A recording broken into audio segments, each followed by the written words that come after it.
আরিফ, দিনভর সড়ক অবরোধের পর এখন আন্দোলনকারীরা কি বলছেন?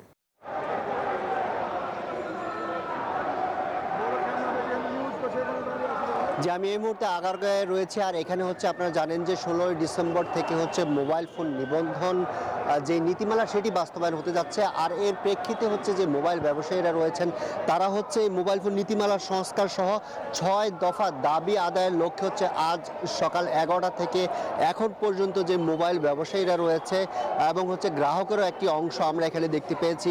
মোবাইল ব্যবসায়ী এবং হচ্ছে গ্রাহক উভয় পক্ষ মিলে হচ্ছে আগারগাঁয় যেই বিটিসিএল যেই প্রধান যেই অফিস রয়েছে সেই অফিসের সামনে মূলত এখন আন্দোলনকারীরা বা মোবাইল ব্যবসায়ীরা যারা রয়েছেন তারা আন্দোলন করছেন। একই সাথে তাদের আন্দোলনকে কেন্দ্র করে কিন্তু আজ সারা দেশে মোবাইল বিক্রি বন্ধ ঘোষণা করা হয়েছে।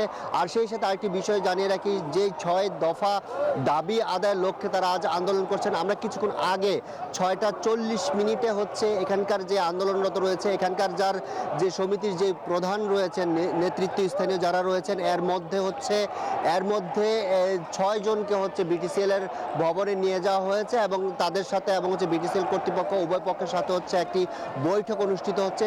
মূলত এই বৈঠকটি শেষ হওয়ার পর মূলত বোঝা যাবে মূলত আজকের যে আন্দোলন বা মোবাইল ব্যবসায়ীদের যে আন্দোলন সে আন্দোলন কোন দিকে যাচ্ছে এবং তারা যে 6 দফা দাবি বাস্তবায়নে আজ সকাল 11টা থেকে এখন পর্যন্ত আন্দোলন চালিয়ে যাচ্ছে সেই আন্দোলন মূলত আর সামনে এগোবে কিনা বা তাদের দাবি দেওয়া সব কিছু মেনে নেওয়া হয়েছে কিনা।